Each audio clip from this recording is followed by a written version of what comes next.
Hello student, कैसे हो आप सभी। स्वागत करता हूं आपका सीपी सर की क्लास में।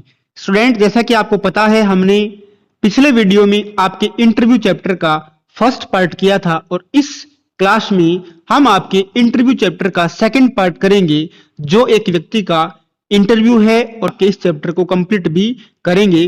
तो चलिए इस क्लास को स्टार्ट करते हैं। I am a professor who writes novels on Sundays. अब देखिए, यहां पर एक व्यक्ति का इंटरव्यू लिया जाता है। किसके द्वारा लिया जाता है? उस व्यक्ति का नाम है मुकुंद पद्मनाभन। ठीक है, और वो है कौन? वो द हिंदू से है। द हिंदू एक न्यूज़पेपर का नाम है। उससे इंटरव्यू लेने वाले व्यक्ति का क्या नाम है? मुकुंद पद्मनाभन, आप याद रखना। और इंटरव्यू लिया किसका जा रहा है? उस व्यक्ति का नाम है एम्बर्टो इको। तो एम्बर्टो इको क्या बोलते हैं कि मैं एक प्रोफेसर हूं, तो संडे को क्या लिखता हूं? नॉवेल्स लिखता हूं।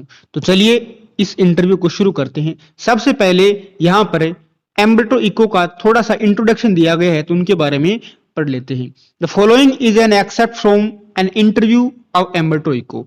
ये अंश किससे लिया गया है? एम्बर्टो इको के एक इंटरव्यू से। इंटरव्यूअर कौन है? मुकुंद पद्मनाभन है। और इंटरव्यू देने वाले कौन है? एम्बर्टो इको, जो क्या है? बोलोगना यूनिवर्सिटी में क्या है? एक प्रोफेसर है। जो बोलोगना यूनिवर्सिटी है कहां पे? इटली के अंदर है। हैड ऑलरेडी एक्वायर्ड, उन्होंने, किसने? एम्बर्टो इको ने पहले से एक्वायर कर लिया है, प्राप्त कर लिया है। फॉर्मिटेबल का मतलब होता है काफी जबरदस्त, रेपुटेशन, प्रतिष्ठा प्राप्त कर ली है। किसके रूप में? एक स्कॉलर के रूप में। और वो क्या करते हैं? किसकी स्टडी कर रहे हैं? सेमियोटिक्स की स्टडी कर रहे हैं। और सेमियोटिक्स किसके किसको किसको बोलते हैं? सेमियोटिक्स किसे कहा जाता है? सेमियोटिक्स को हिंदी में बोलते हैं लक्षण विज्ञान। और इसमें स्टडी ऑफ साइंस होती है, यानी साइंस की क्या होती है? स्टडी होती है। Literary interpretation and medieval aesthetics, यानी लिटरेरी इंटरप्रेशन का मतलब क्या होता है? साहित्यिक व्याख्या। और मेडिवियल एस्थेटिक का मतलब होता है मध्यकालीन जो सौंदर्य शास्त्र है। Before he turn to writing fiction. अब राइटिंग फिक्शन लिखने से पहले इन्होंने क्या लिखा है? इन्होंने लिटरेरी इंटरप्रेशन के बारे में और मेडिवियल एस्थेटिक्स के बारे में काफी कुछ लिखा है। आगे देखते हैं। Literary fiction, academic text, essays, children books, newspaper articles. His written output is a staggeringly, उस उनके जो रिटन आउटपुट थे वो काफी क्या थे? चौंका देने वाले थे। लार्ज एंड वाइड रेंजिंग, इनका क्षेत्र था वो काफी विस्तृत था। इन 1980, 1980 में उन्होंने क्या किया? उन्होंने पब्लिश किया किसको? द नेम ऑफ द रोज। उनका एक आर्टिकल है नेम ऑफ द रोज। उसको कब पब्लिश किया? एम्बर्टो इको ने 1980 में, और जिसकी लगभग 10 मिलियन से ज्यादा कॉपियां हैं वो बिकी थी। तो चलिए इस पार्ट को स्टार्ट करते हैं, जिसमें एक इंटरव्यू लिया गया है। अब मुकुंद क्या बोलते हैं? The English novelist and academic David Lodge once remark. एक बार डेविड लॉज ने क्या बोला, जो कि क्या है? एक नॉवलिस्ट है और एक एकेडमिक है। उन्होंने क्या बोला कि I can't understand how one man can do all the things he does. कि मुझे ऐसा नहीं पता, मैं नहीं समझ सकता कि एक व्यक्ति इतना सब कुछ कैसे कर लेता है, जो कौन करता है? एम्बर्टो इको करता है। एम्बर्टो इको ने क्या बोला? मे भी हो सकता है I give the impression of doing many things, कि हो सकता है कि लोगों को लगे कि मैं काफी चीजें करता हूं, बट इन द एंड, अंत में मैं यही मानता हूं कि I am always doing the same thing. अंत में मैं यही मानता हूं कि मैं तो एक ही चीज को कर रहा होता हूं, लेकिन लोग मानते हैं कि वो बहुत सारे काम करते हैं। मुकुंद बोलते हैं कि अगर आप बोलते हो कि मैं एक ही चीज को कर रहा हूं, तो वो चीज कौन सी है? एम्बर्टो को बोलते हैं now that's is more difficult to explain. इसको एक्सप्लेन करना मेरे लिए क्या है? थोड़ा सा डिफिकल्ट है। I have some philosophical interest, मेरे अंदर कुछ दार्शनिक रुचियां हैं। And I pursue them through my academic work and my novels, उनको मैं कैसे एक्सप्रेस करता हूं? मेरे एकेडमिक वर्क्स में और नॉवेल्स में। Even my books for children are about non violence and peace. अब हालांकि यहां तक कि जो मेरे बच्चों के ऊपर पुस्तकें होती है, उनमें भी नॉन वायलेंस और पीस जैसे शब्दों का जिक्र होता है। उनमें और क्या होता है? The same bunch away ethical और फिलोसॉफिकल इंटरेस्ट उनमें होता है। And then I have a secret, फिर मेरे पास में एक सीक्रेट है। Did you know what will happen, कि अगर आपको पता है कि क्या होगा, if you eliminate the empty space from the universe, कि अगर आप क्या कर दें, इस पूरी दुनिया से एलिमिनेट का मतलब दूर कर दें, जितने भी एम्प्टी स्पेस हैं इस पूरे यूनिवर्स में, दुनिया में, उनको खाली कर दें। Empty space in all atoms. अब एटम्स होते हैं, उनके बीच में काफी स्पेस होता है, तो एटम्स के आसपास जितना भी एम्प्टी स्पेस है उसको अगर हम एलिमिनेट कर दें, दूर कर दें, फिर पता है आपको क्या होगा? आपको विश्वास नहीं होगा, ये जो पूरी की पूरी दुनिया है, the universe will become as big as my fist. जिस पर जितनी मेरी हाथ की जो मुट्ठी बंद होती है ना, उतनी बड़ी दुनिया हो जाएगी। कब? यदि हमें इस पूरी दुनिया से इस एम्प्टी स्पेस को क्या कर दें? एलिमिनेट कर दें, यानी क्या कर दें? दूर कर दें। सिमिलरली, उसी प्रकार we have a lot of empty space in our lives. उसी प्रकार हमारे जीवन में भी बहुत सारे एम्प्टी स्पेस होते हैं, खालिस्तान। I call them interstices. मैं उनको क्या बोलता हूं? इंटरस्टिक्स का मतलब होता है अंतराल। So you are coming over to my palace, कि देखो अब आप मुझे मिलने के लिए मेरे घर पे आ रहे हो, और आप किस में होते हो? एलिवेटर में होते हो, लिफ्ट में होते हो। यानी जब तुम मेरे घरे लिफ्ट में आ रहे होते हो, I am waiting for you, मैं आपका इंतजार कर रहा होता हूं। और ये जो क्या है, अब जब मैं आपका इंतजार कर रहा हूं ना, ये खाली समय है, ये अंतराल है। इसको क्या बोलेंगे? इसको एम्प्टी स्पेस बोलेंगे। और मैं इसी एम्प्टी स्पेस को यूज करके इन सब कामों को करता हूं। While waiting for your elevator to come up from the first to the third floor, कि जब आप फर्स्ट फ्लोर से थर्ड फ्लोर में आएंगे, इतने में मैंने क्या कर लिया है? मैं एक आर्टिकल को लिख चुका हूं। फिर वो क्या करते हैं? हंसते हैं। मुकुंद क्या बोलते हैं? Not everyone can do that of course, कि निसंदेह इस प्रकार सभी लोग नहीं कर सकते। योर नॉन फिक्शनल राइटिंग, आपका जो गैर कथात्मक साहित्य है, योर स्कॉलरली वर्क, आपका जो scholarly work has a certain playful, वो क्या है? Certain playful and personal quality about it, ये अपने आप में एक व्यक्तिगत गुण रखता है।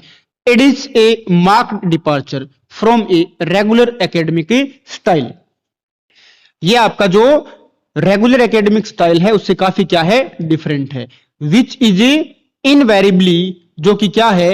इनवेरिबली। इनवेरिबली का मतलब क्या होता है स्टूडेंट? इनवेरिबली का मतलब होता है हमेशा ये क्या होता है? हमेशा ये क्या होता है? डीपर्सनलाइज होता है, नी व्यक्तिक होता है। And often dry and boring, जो कि अक्सर क्या होता है? बोरिंग होता है, यानी काफी उबाऊ होता है।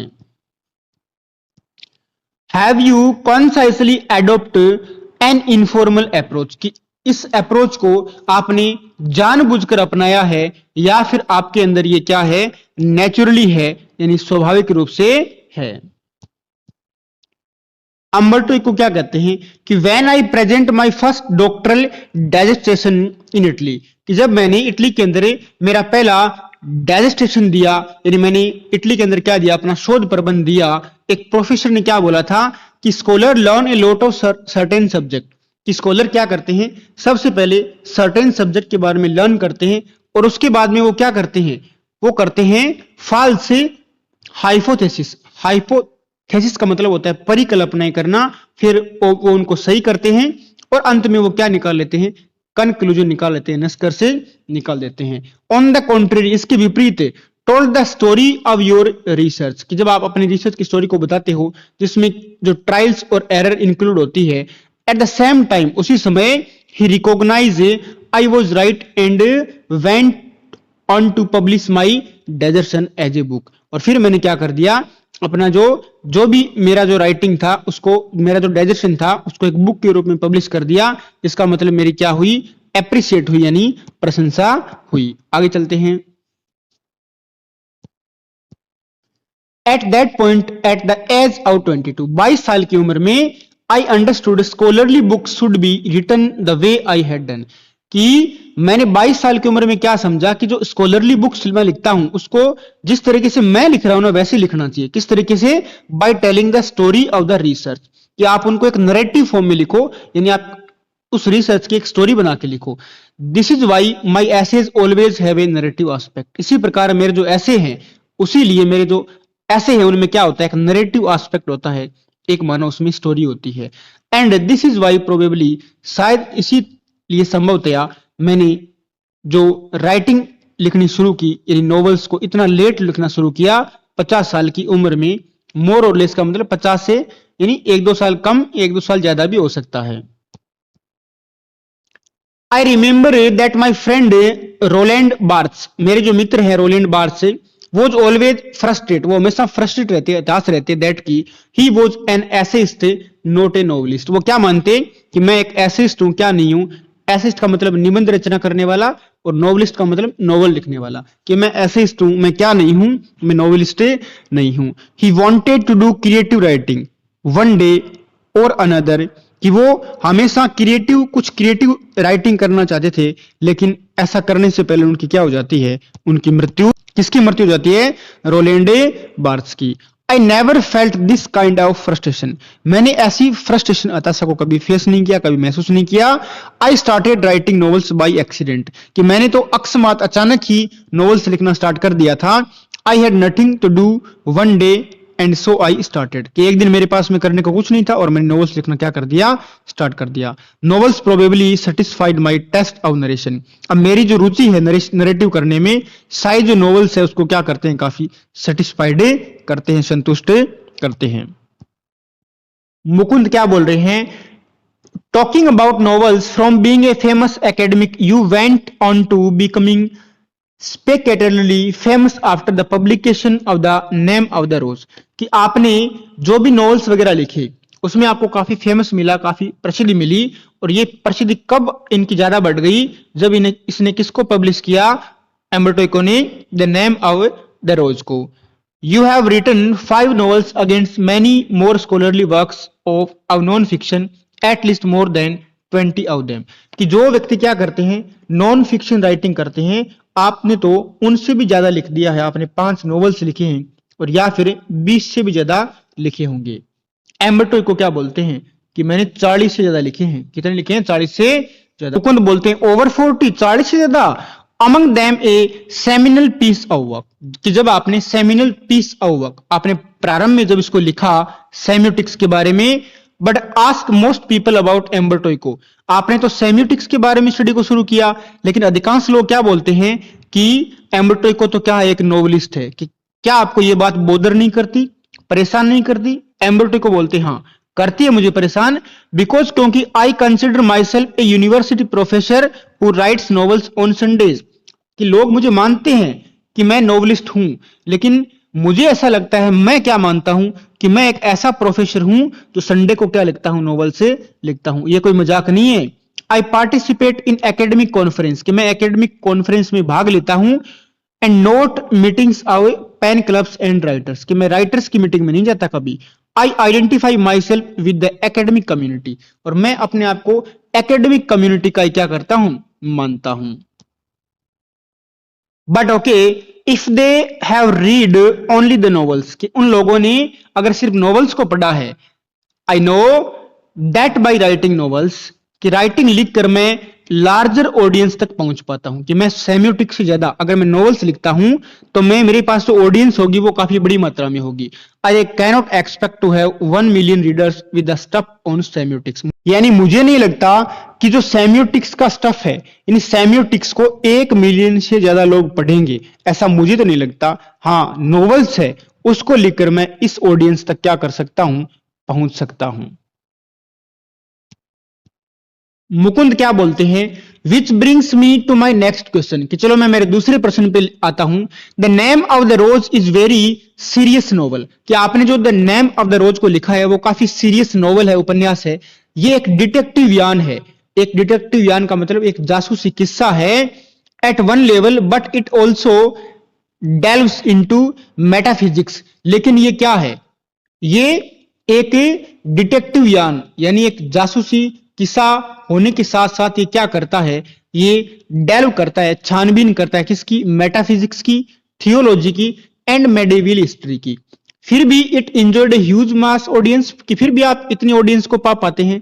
वर you puzzled at all by this, कि क्या आप कभी इस बात से पजल नहीं हुए?